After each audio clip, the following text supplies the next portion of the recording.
Firstly, I would request you all to please put your cell phones on silent mode. In case there is your neighbor whose phone's ringing or he's on a call or something, you can please request them to head out and finish the remaining conversation. I would also request you to please share photos and videos with the hashtag ZJLF with our registered IDs. And now I would like to introduce our esteemed panel. There will be a Q&A at the end of it, so please hold on to your questions. Our moderator will ensure that the questions are being asked at appropriate time. And there will be a book signing as well, so please do not rush to the stage. There will be a book signing at the right-hand side in the green tent at the end of the session. Our esteemed panel for today's session, Rewriting History, the Art of Historical Fiction, we have Adam Thirlwell, Hollinghurst, Chitra, Banerjee, Divakaruni, and Shazia Omar in conversation with Sunil, Sethi.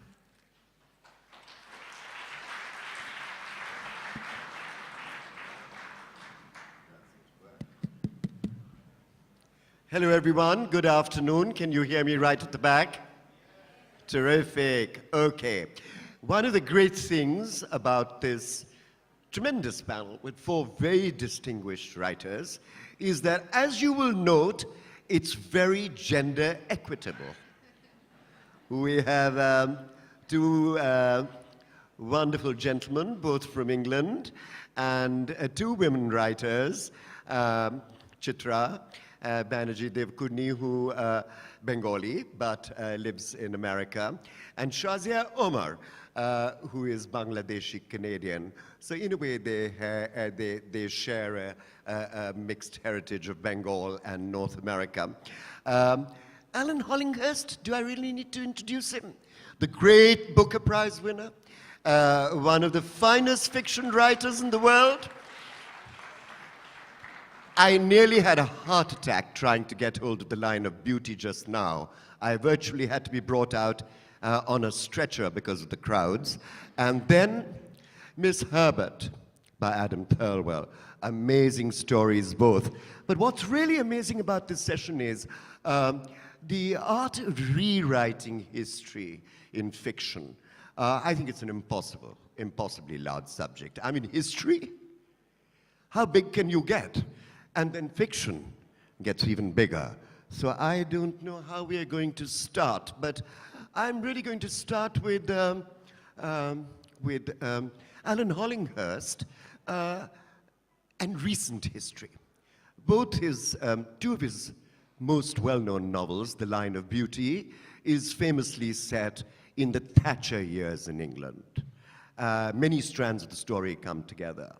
The class politics of British life, the AIDS crisis, and many, many other things. But Mrs. Thatcher herself and many of her very contentious, often debated policies are all brought together in this remarkable gay novel.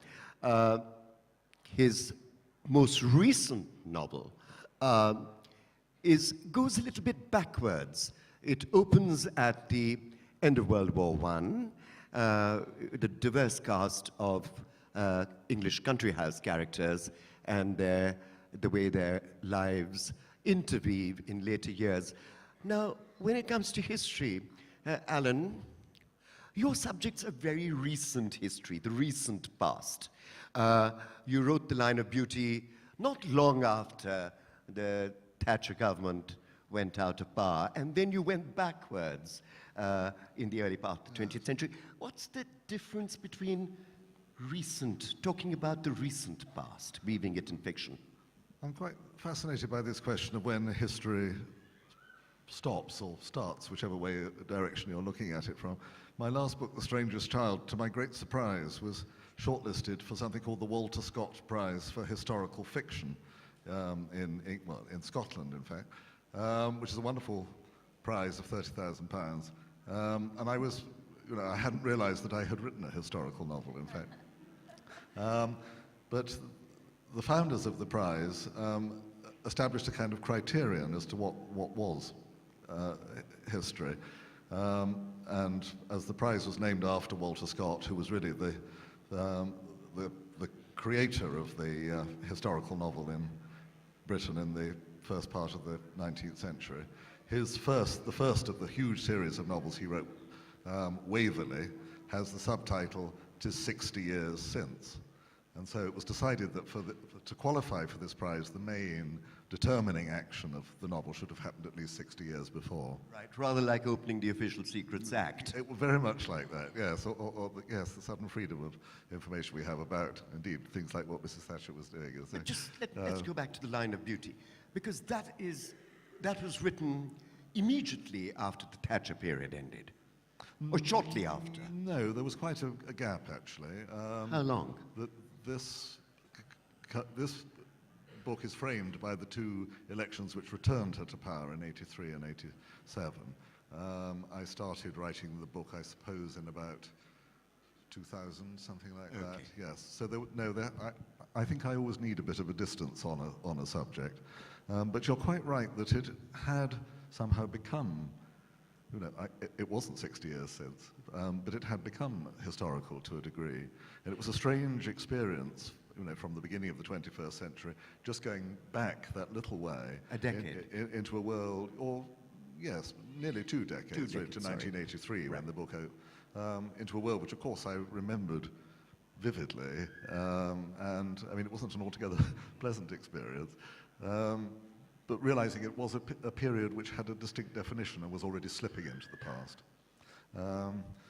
I mean, I had this experience. Can I ramble on, or do you want to? You ramble on for a bit. Do ramble on, because I'm curious, because Mrs. Thatcher herself, although she's not referred to as Mrs. Thatcher, is only referred to as the leader. The lady. The lady, or yes.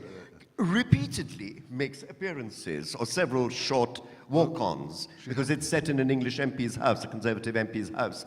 And so therefore, what was it like dealing with characters who were possibly alive? Or, I mean, their real-life counterparts, so to speak, or their alter egos. My feeling is that I would never really make a historical novelist of the serious sort of Hilary Mantel kind, because I find it very difficult to write about real people in history. I love writing about characters in what are fast becoming historical periods. And I would never dream of writing a novel which was actually about Mrs. Thatcher as a principal character. But it was a sort of joke of the book that this ambitious youngish MP is obsessed by the lady who is the source of all power, is constantly trying to get her to come to parties at his house, and people keep thinking that the lady's about to appear, and then she cancels at the last moment. And finally she does make an appearance. But that's just a sort of cameo, a walk-on part, and I always knew it was going to happen, and it was great fun to write. But I don't consider that I could have treated her as a character. How many of the details were real? The actual happenings, elections, for example. Oh, well, I mean, the elections and all those details were completely real, yes. I mean, I really should let somebody else speak. Mic closer. Yes, all right. Sorry, yes. I should let other people speak there, or I could go on about it. Just answer one question. How much of it was based on hard reality? The AIDS crisis, for example, the elections? Yes, of course. I think the history of it, as it were, was more or less accurate. But it wasn't, as it were, responsibly or comprehensively accounted for. I was writing the story of one particular rather strange young man, not a sort of proper history of a period. Adam, let me bring in Miss Herbert. Now, let me tell you roughly 2 sentences about what Miss Herbert is, Adam's wonderful novel. It's about the great French novelist Gustave Flaubert's niece, who was actually taught English, and she started then translating her uncle's great opus, Madame Bovary. Very little is known about Miss Herbert. How did you light upon her and her story? Yeah, it's true that Flaubert's niece had an English governess, Juliette Herbert, who did do a translation. We know that she did a translation because Flaubert writes in letters that he and the governess have been preparing an English translation that he's very proud of.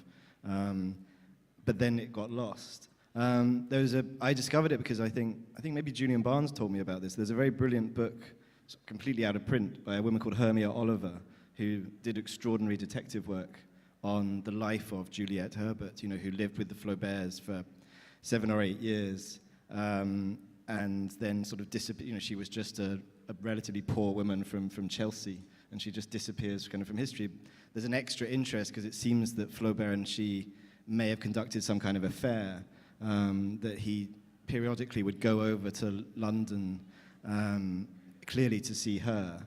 And it's very unclear exactly what happened. And another kind of part evidence, in a sense, for this happening is that... What was the age difference between uncle and niece? Was it a kind of overt sexual... No, not the niece, the governess. The governess. Sorry, the governess. What was... They were, I don't know, 20 years maybe? I don't know exactly. Probably. But there's no real evidence of their having an emotional... There's no evidence apart from that he did go and visit her, and that was slightly unusual given that there was no other reason for him to continue to see her after... There's a kind of nice fact I love is that Dickens was kind of going to see his mistress, Nellie Turner, in Paris, while at exactly the same time that Flaubert had been crossing the channel to see his mistress in London. But with this novel, it's not a historical novel, it's an essay. But what I liked there was to use the form of the novel, so to use to treat real people, not as characters in the sense of not presuming to make anything up but to use them as a kind of part of a game to sort of recreate. Right. So not just the story of that translation, but the story of lots of different translations and to kind of relate them to each other. But the beginning was the discovery of this lost translation.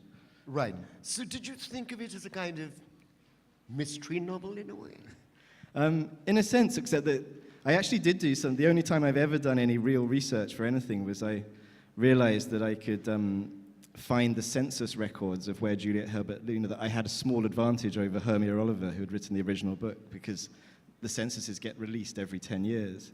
And so I had a couple more decades worth of censuses. I got very excited thinking, I'm going to find her last house, and I did find her last address, and rather wonderfully, I had this kind of image that I would find this manuscript in some loft that no one would have seen. And then arrived actually at her address to find a wonderful van that was actually outside advertising loft extensions. And so I thought, Very fun. Is it. So your sleuthing really came to nothing. Yeah, it came to nothing. In real life. In real life, the really... mystery. But no, so it was to use, because it seems to me that, like, techniques of suspense and kind of mystery, they're common to every novel, and so it was just to use those, but in a non-fiction context. Yeah, well, that's the whole point of fiction. We'll come back to that in a minute. We are going sort of historically, chronologically backwards. We started with Thatcher, then Flaubert and his niece and her governess.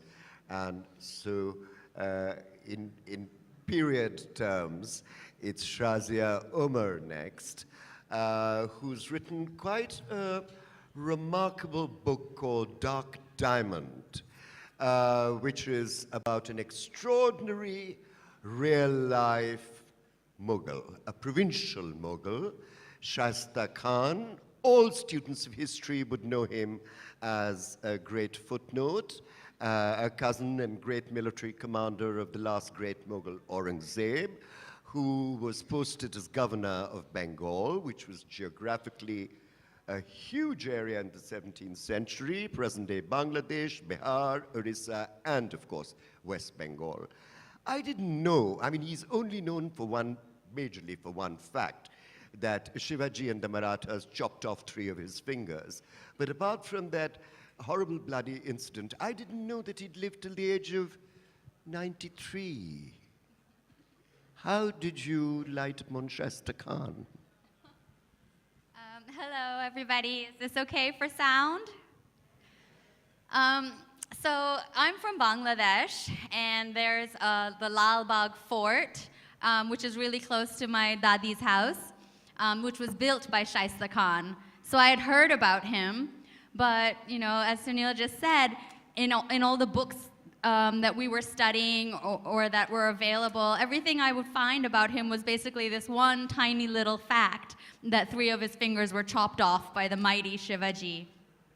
And so what I wanted to do was, I was interested in writing a story for Bangladeshi youths and for the world that looked deeper into the history of Bengal and the 1971 Independence War, which tends to be the focus of most of our literature. And so I wanted to go back to an era much further down the line and create it in a way that people could read it and understand it and live it and have a hero to look up to. And what I found about the Mughal period is most of the heroes were based in Agra or Delhi, and they were the emperors. So there was nobody that, like an Indiana Jones or an Ivanhoe, that a Bangladeshi kid could really be like, well, that's my hero.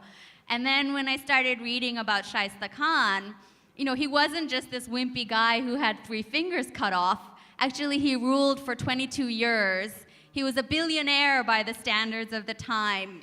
Under him, Bengal was the cultural and commerce capital of the world. And so I thought, wow, he was a Sufi poet. He was a warrior. He was so many wonderful things. And so he seemed like a very suitable person to learn more about myself and to share with the rest of the world about.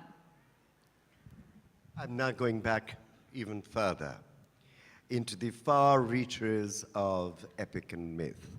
Chitra Banerjee Divakaruni, who's written many, many, many books, novels, I mean, including the famous Mistress of Spices, made into a movie, is principally known for one historical piece of fiction, The Palace of Illusions, a remarkable novel in which she goes into, again, minor character from a woman character from the Mahabharata, Panchpali, who's married to the 5 Pandavas, and she does a retelling of the epic through the eyes of this female character. And correct me if I'm wrong, feminist, the word feminist has so many different connotations these days.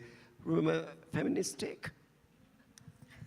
Yes, we could say that Draupadi is a strong feminist character. She is all woman, she's timeless, and it was a great pleasure to go and explore her in the Palace of Illusions, because I was familiar with the story of the Mahabharata ever since I was a child. My grandfather used to tell me. I read it in illustrated version. I read it later in a longer version. And I was always struck by the fact that, like many epics, it is very male-centered. We have the wars, we have the intrigues, we have all the male characters.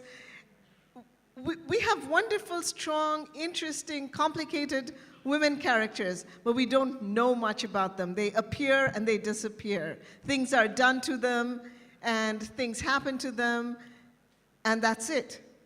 I wanted to know what they were thinking. I always wanted to know how do they think about these things that are going on? When Draupadi's clothes are removed, what's she going through?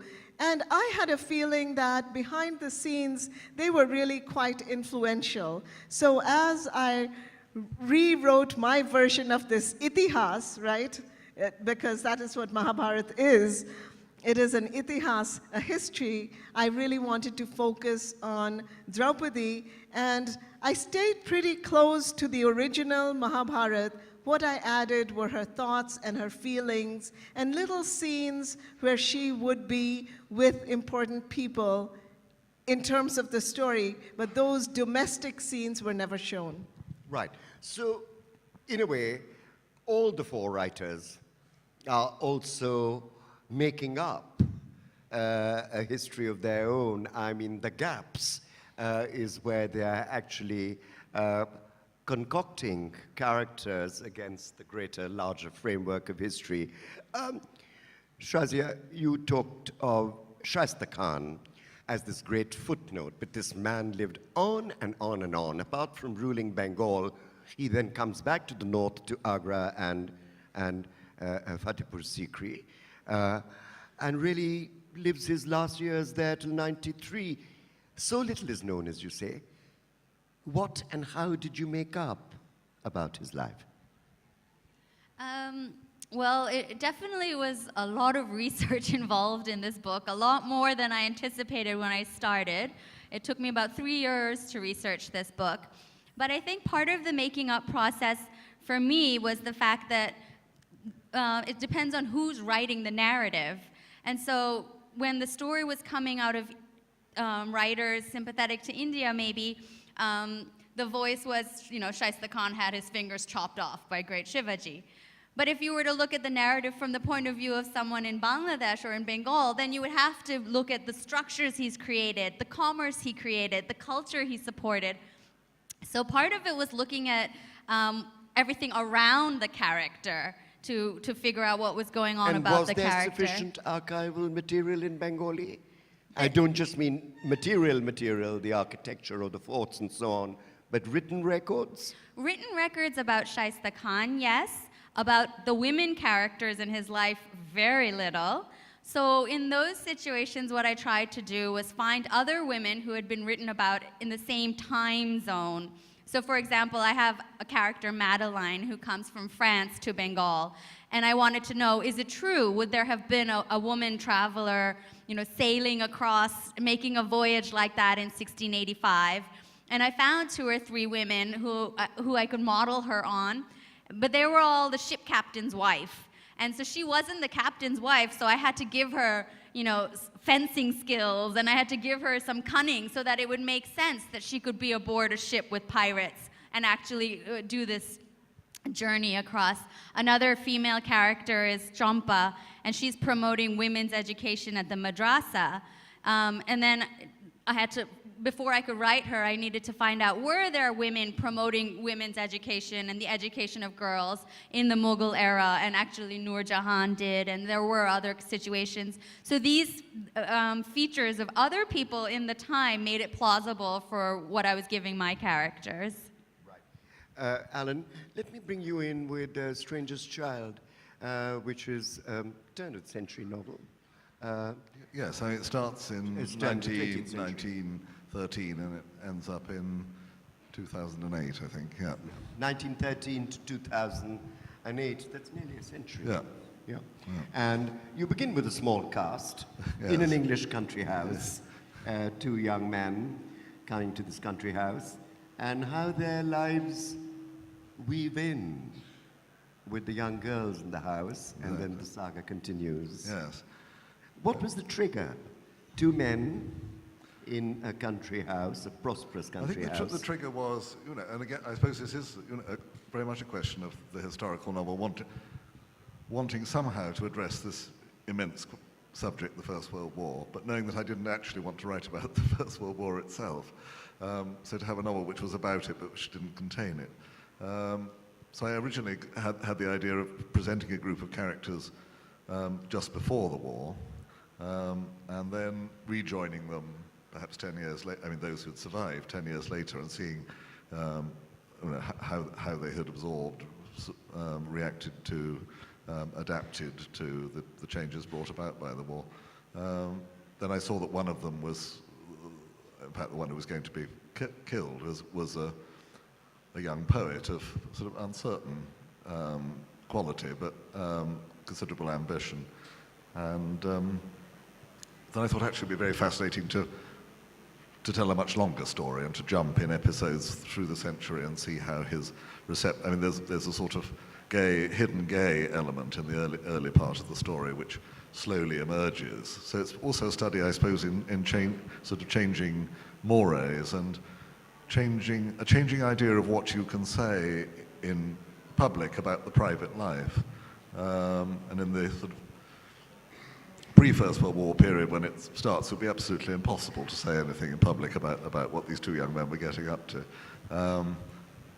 By the time the book ends, we have gay people getting married and so forth. So, it traces, I hope not too sort of heavy-footedly, not in your face, but various sort of changes in social norms and so forth over that century. Right. So really, as you put it, it's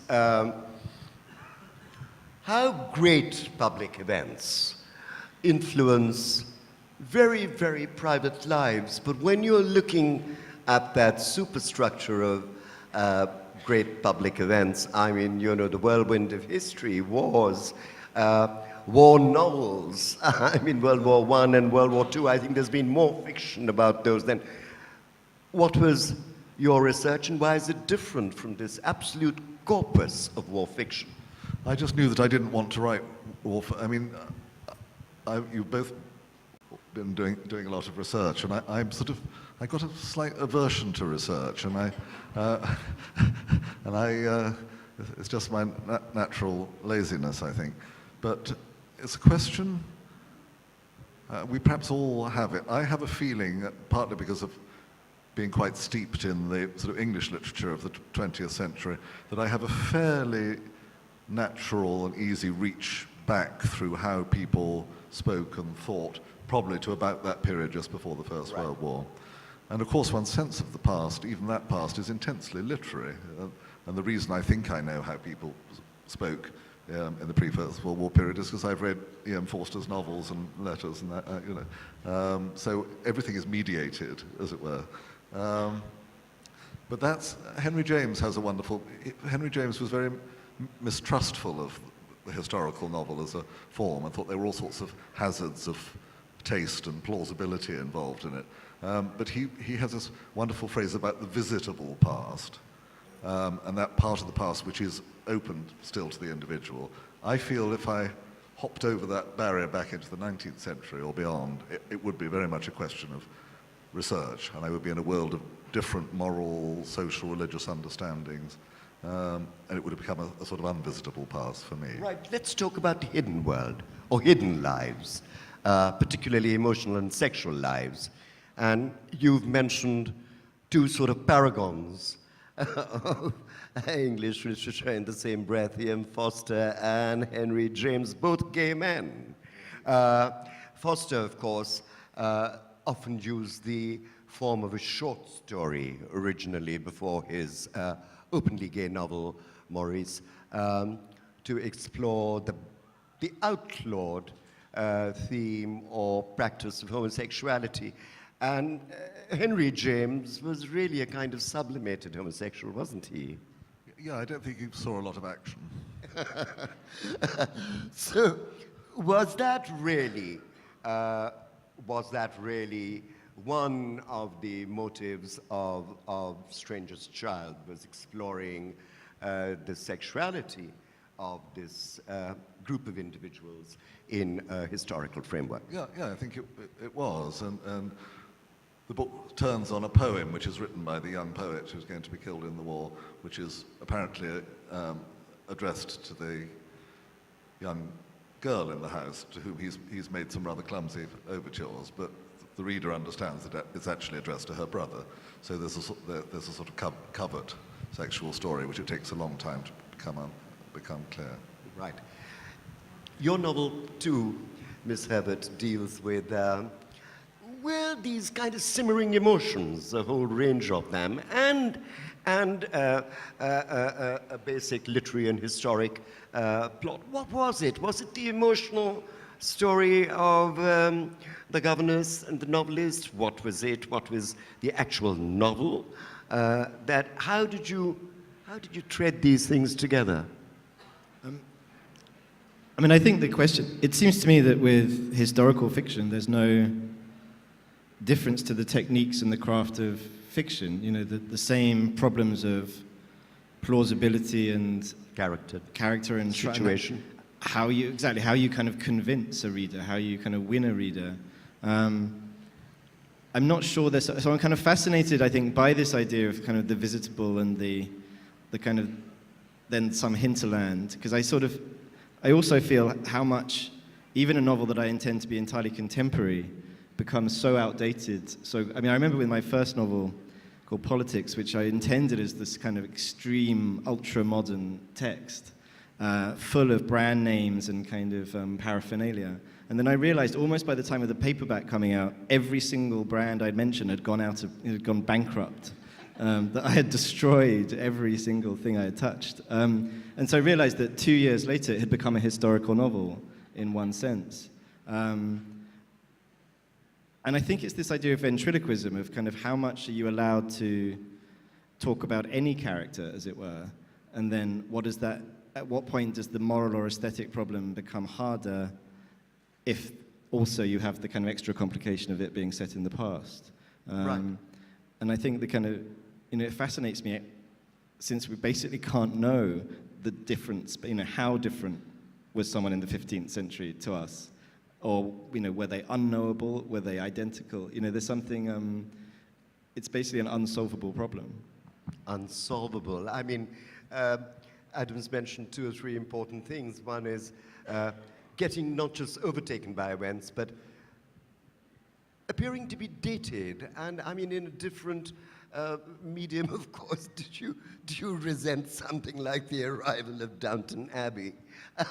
I mean, World War I, there is a latent gay scene, this country house, not yours is less grand, but I mean, how do you approach these kind of super hit serials, which also are period stories and grip the attention of the world? They didn't grip my attention. That's the thing. No, no, it was rather maddening going around in America too, where of course Downton Abbey was even more of a hit than it was in England, I think. Yeah, I mean, I wasn't a great admirer of Downton Abbey, but if you just regarded it as an expensive soap opera, I suppose it was all right. Oh, well, something even I mean, more. it was tremendously unconvincing, I thought, as a piece of historical fiction, which is perhaps what we're talking about. Right. Both of you talked about women in your historical novels. Now, the epic is a complex piece of work, and there's so many interpretations, Chitra, of the Mahabharata. I mean, there are just hundreds. I mean, the basic story is there, but there are just hundreds and hundreds of versions of it. In film, on stage, the Peter Brooks Mahabharata. Why is yours different? It takes a lot of gumption to do it in a short book. Well, as you say, there are many versions of the Mahabharata, and in fact, as I was reading and doing my research, I realized that the versions have significant differences. And I think each difference really comes from a philosophical mindset of the writer. So I realized that, first of all, I wanted to figure out what is it that I wanted to say that was different.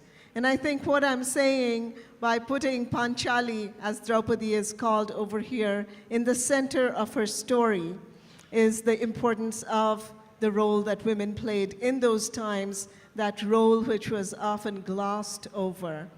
And the original texts gave me many facts, and it was kind of like filling in a jigsaw puzzle where a few pieces have been given to you.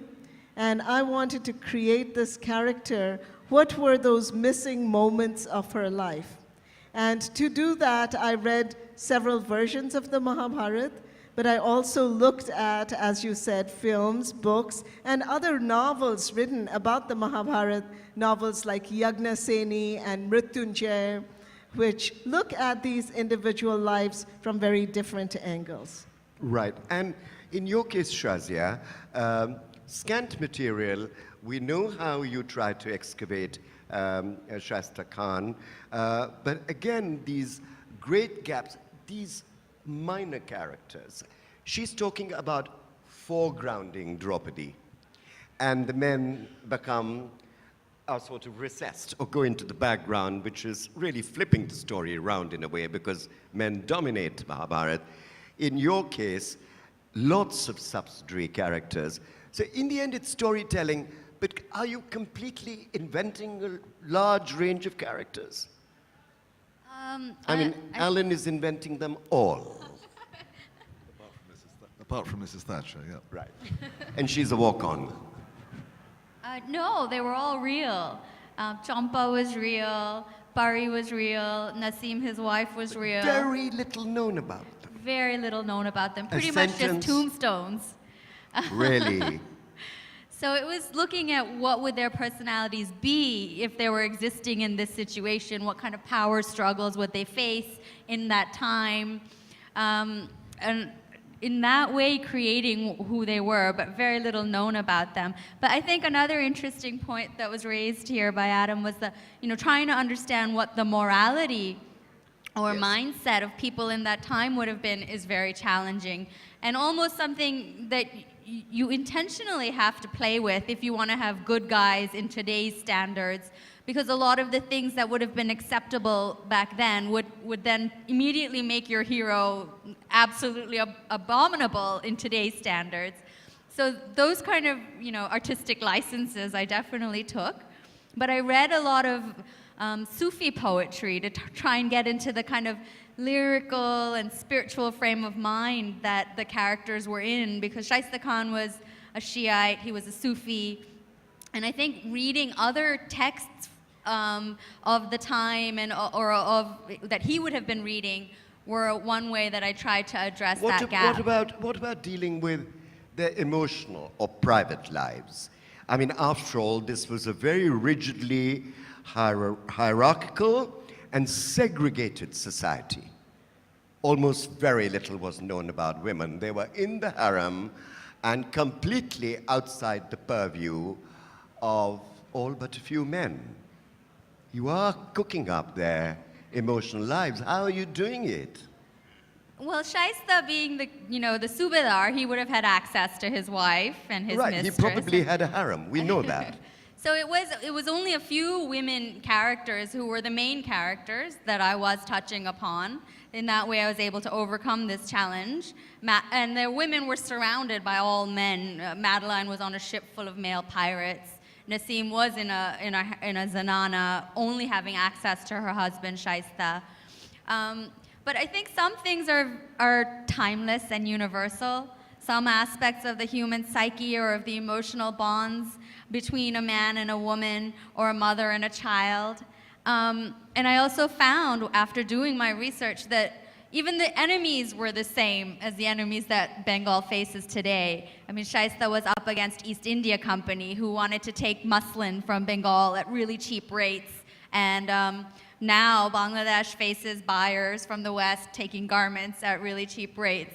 Shaista was fighting the ulema, who wanted radicalized Islam. And Bangladesh is again facing a very radicalized version of Islam that's coming up and threatening freedom of thought. So it's remarkable how history repeats itself. And I think because of that, we can make some imaginative guesses of what things might have been like. Was it like that for you, a kind of going back into history as an allusion to a fast forward? Yes. A kind of allegorical? I don't think No. in allegorical terms at all myself. I rather resist them, because allegory has a sort of design upon you, and I like to have rather the opposite. I mean, to present something which is, I hope, a sort of simulacrum of the moral complexity of life as it is lived by my group of characters. It's not a sort of system of moral reward and punishment and so forth. That's why I rather like open-ended and uncertain conclusions to books. So allegory, in a sense of an underlying value system which could be deduced from the text, is not something that appeals to me. No. I mean, in my case, maybe. Right. Now, again, a wealth of material. He's just expressed his great distaste for popular serial like Downton Abbey and probably The Crown, which is also... I love The Crown. Zapping everybody these days, up for all the prizes. And it's the story of the current British monarch, who's been there for donkey's years, Elizabeth II. And there it is, all out in the open, all her troubles and all her private bedroom scenes and so on. So many of those characters are living. So fiction really gets up to hell of a lot, doesn't it? Nowadays? Or? Yes. But I can. I mean, I wonder how it's not open to libel, for example. Peter Morgan's screenplays. I'm sure it probably is up for I think they will have been very careful probably about what they did. But I think that fiction has always, though, had that freedom to, enter anywhere it likes, and I think that a lot of the time we talk about kind of the formal freedom of a novel to tell a story in any way it likes, but I think as much attention should be paid to the freedom of subject matter. That I think often people want to make, there can be rules, as it were. Like certainly Henry James, as it were, thought that kind of you shouldn't essentially write a historical novel. Like he had various aesthetic, perfectly coherent theories, but why that shouldn't be possible. But I think there's something quite kind of interesting about roving. Like it seems to me that there probably isn't enough multiplicity of kind of subjects and kind of going into different kind of minds, and partly the otherness of the past is kind of, the novel has always been about inhabiting kind of strangeness, inhabiting kind of alien territory.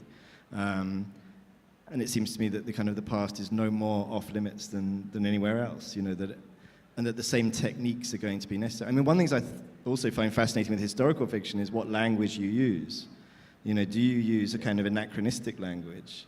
Can you write it? There are historical novels which would choose to write in the language of the contemporary period, and then others which try and pastiche, like say Mason and Dixon, a huge historical novel by Thomas Pynchon, which tries to be both a historical novel, but also it's a pastiche, it's an 18th century novel kind of inserted into literary history.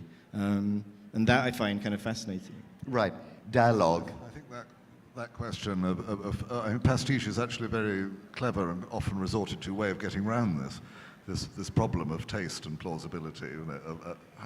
How do people speak in the past, and how can we represent it in a way which doesn't seem hopelessly sort of hammy, theatrical, the gadzooks, egad kind of style of historical fiction, which is very prevalent in a lot of the historical, very popular historical fiction of the 19th century, like the books I grew up with, like the Scarlet Pimpernel of Baroness Orczy and things like that. All very quaint now. Yes, It's outdated. They seem incredibly dated, but are still, I think, quite exciting, probably, as adventures.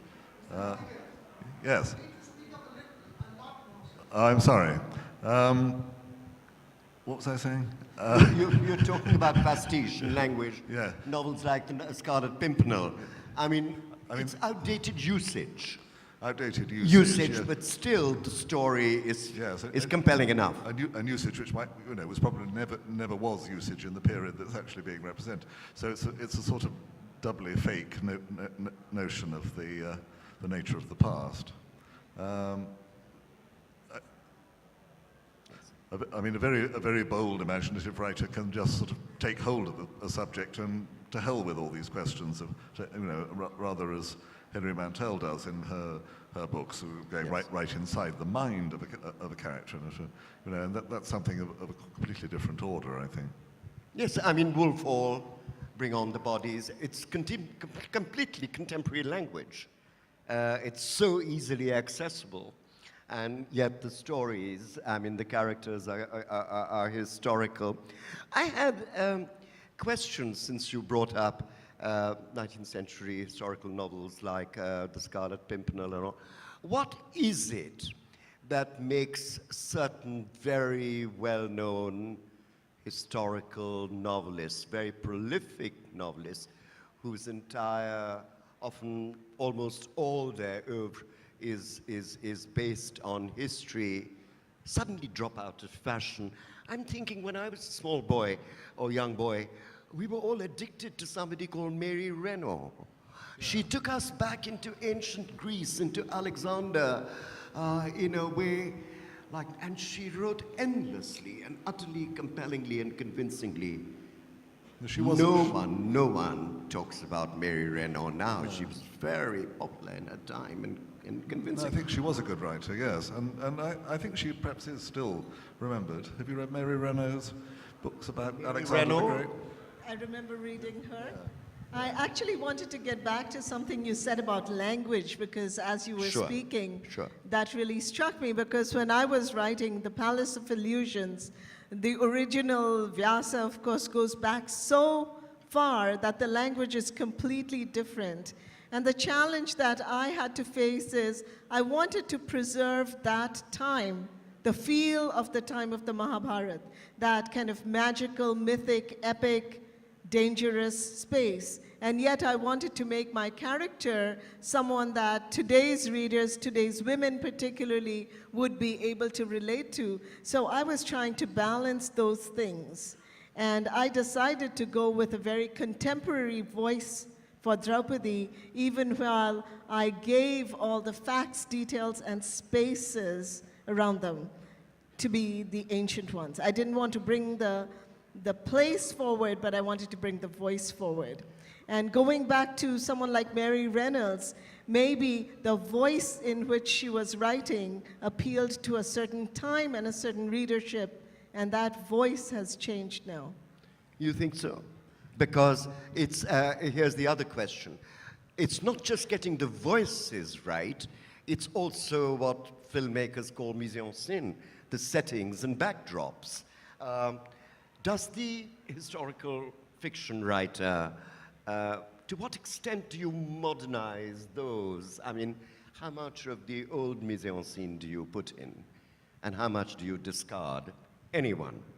Well, I think that, you know, there are common illusions that in 1930, as you see in sometimes Hercule Poirot mysteries, everybody exists in this flawless Art Deco world. You know. And of course, the past was always tremendously heterogeneous and full of all the clutter of its own past. And I think to get a sense of that is quite important, of the sheer muddle of the past. Yes, but you know, I mean, you also got to cut out the clutter. I mean, we all love Georgette Hare and her period romances. They are said to be perfect historically, but they are very cluttered. Are they? Yes, I can't remember. So how do you deal? How did you deal with your Mahabharata settings? Very opulent cover from, in fact, the palace at Jaipur. Yes. Nothing illusionary about it. It's the Peacock Gate at Amer Fort. So, Yes, in fact, I went and looked at it yesterday. Right, right. Somebody went there before you to put it on your cover, Chitra. Anyway, talking about settings, how do you set an epic? That was a real challenge in writing this book because, you know, apart from the original Mahabharata, if I'm doing research, there's not very much. I can look at similar texts and try to get facts from the texts, but a lot of it I really had to make up. I had to imagine in my mind. Some of it is, you know, it's just mentioned in the original text in a few languages, in a few lines. For example, the Palace of Illusions itself, and there are a few facts about it. So I think I really had to kind of get myself into that space. I had to really imagine that space. And then I said, I'm just going to fill in all the blanks the way it feels right to me. Right. Did you rush off to see Peter Brook's The Mahabharata to get the stage sets? I did see the Mahabharata, but I don't think I used those stage sets in this book. I mean, Adam Thirlwell had to rush off to ascertain the setting of one of his heroine and found a van parked at that location. Was that very sad for you? It was very sad, very sad. It was the one moment I was going to make of true literary discovery, and it was over. But I think also in the historical novel, this question of setting, it's interesting to me, I think, that you could obviously have a much more almost sort of modernist idea of the historical novel. I think there's a certain aesthetic associated with historical novels, which is of kind of the 19th century realist novel, but just sort of then given to various kind of historical periods. And it's not necessarily true that the more detail you give, the more convincing something becomes. Right. Well, that's how the writer edits himself. But, you know, I mean, to just give another example, war novels. You know, I mean, there's all this mud and blood and trenches and that language and bombs going off. They all end up sounding the same, and even the stories. Isn't that an example of a whole genre of the historical novel? Well, I think it would be very hard to create a new novel of the trenches which told you something new about the experience, because, and it was another reason I didn't want to do it in The Stranger's Child, was because these experiences had all been so superbly described by the people who were actually there. So you just skipped it, Yeah. the war scenes. Right. Quick example from all of you, then we'll take a question. a model historical novelist that you adore? I want to go back to a Bengali novelist that I read when I was a child. And some of you might have studied him also, Bankim Chandra. Oh, well, the great And one. Bankim Chandra really took a lot of different historical traditions, learned from them, and then wrote the stories of his native country and much of Bengal. Adam, your choice as a small boy, perhaps. I think it was small, but the things I loved most were Dumas, the novels like The Three Musketeers. I still love that novel as an example of, I suppose, where he uses the past as a fantastical realm. Alan?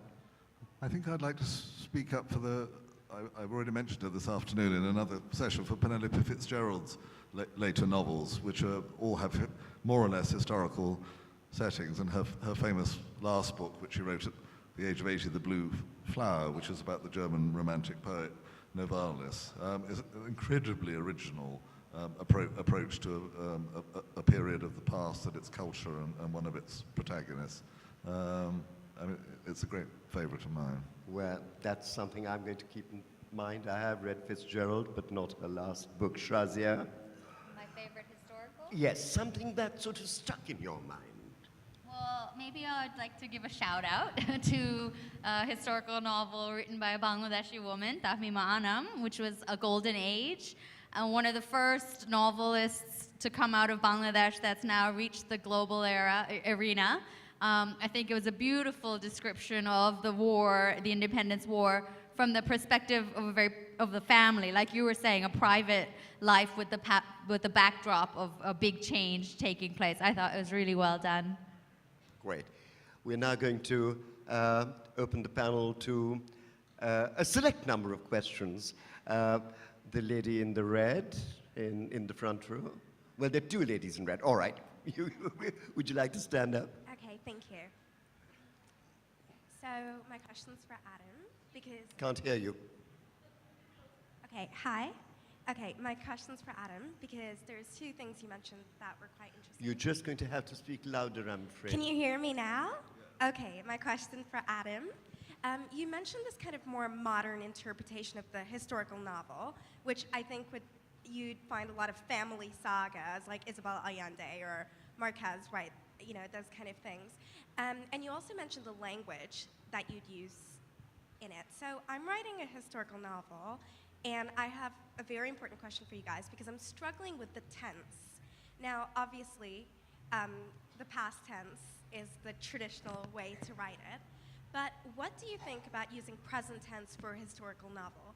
Because it is something that kind of helps you, that embeds you more urgently with an immediacy in the historical sense, and kind of removes that lens of morality a lot, you know? So what do you think? I know it's quite avant-garde probably, but do you think it's something that could work? I have no, absolute objection to a novel in the present tense, and I certainly can see its usefulness in relation to a historical setting to try and kind of counter a certain immediate kind of idea of what a historical novel should be. Having said that, I also do find novels in the present tense, I think it's a very difficult trick to pull off. I don't quite know why, but there seems the repetition of the present tense can kind of have an opposite effect. It can actually remove the reader from the story because, it's such a kind of alienating effect. So I think, like with all fiction, if it works, then, then you do it. Yes. Hi.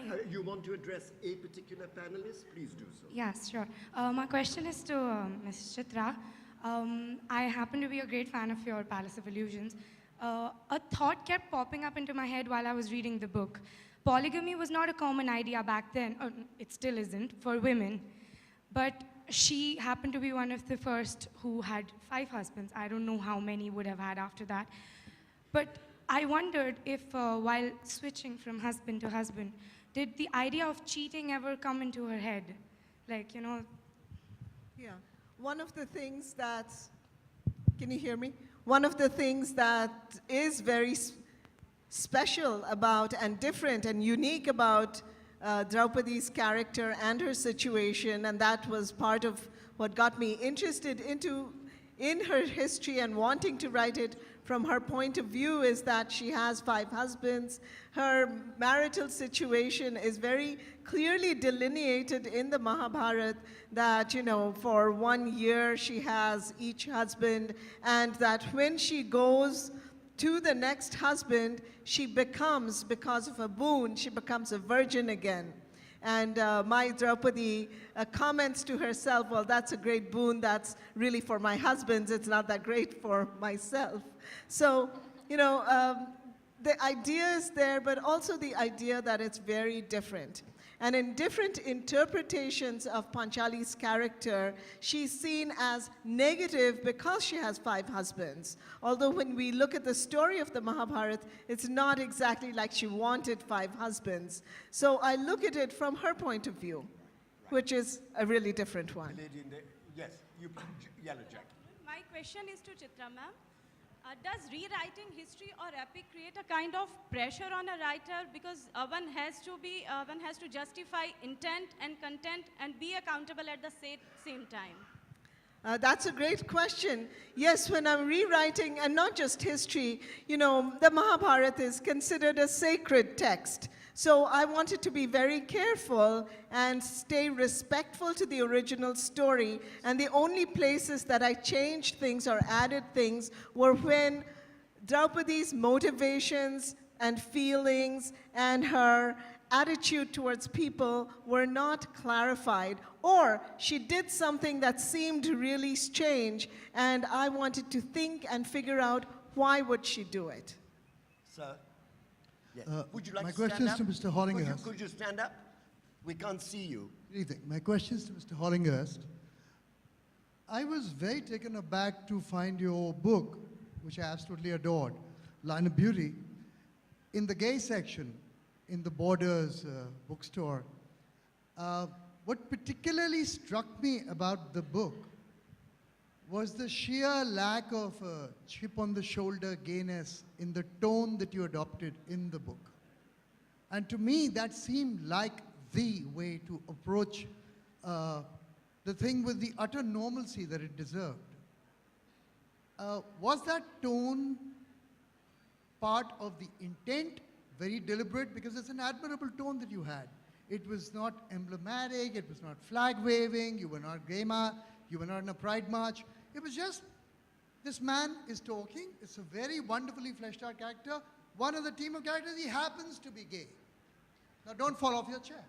No, well, it's very nice of you to say that. Yes, I think that was what I've been aiming at sort of all through my career as a novelist, was just to write quite naturally from a gay point of view without apology or explanation. Yeah. I had a quick question on the sweat and effort and the discipline of this process of writing, and especially on 3 aspects. First is, as with any creative process, how do you keep that discipline day after day, year after year, to write, these creative works of art? Secondly, what kinds of productivity hacks do you maybe use, or any productivity tools do you use to help you write? And how long does it take you on average to complete a novel? Gosh, Shazia, you want to take that? I didn't hear the second part, but the discipline part. Yeah, I think she's basically talking about the slog of writing. Yes. What's your how you manage the slog like? process? What's your technique? Yeah, there's definitely a lot of slog involved. I mean, my book took me 5 years, and how long did yours take? 3 anyway, yeah. Okay, well, and it's big, so that's good. Well done. But I think you just have to kind of carve out that time and be very dedicated. And probably the only difference between a want-to-be writer and a writer is just... That's a wonderful answer. So get a group, and as for the slog, will you please now traverse those crowds and buy the books of these 4 incredible writers. Even if you have to come out on a stretcher, you should see the mob there. And they're all available for signing. Alan Hollinghurst, Chitra, Banerjee, Divakaruni, Adam Thirlwell, Shazia, Omar. Thank you very much. A big hand. Ladies and gentlemen, round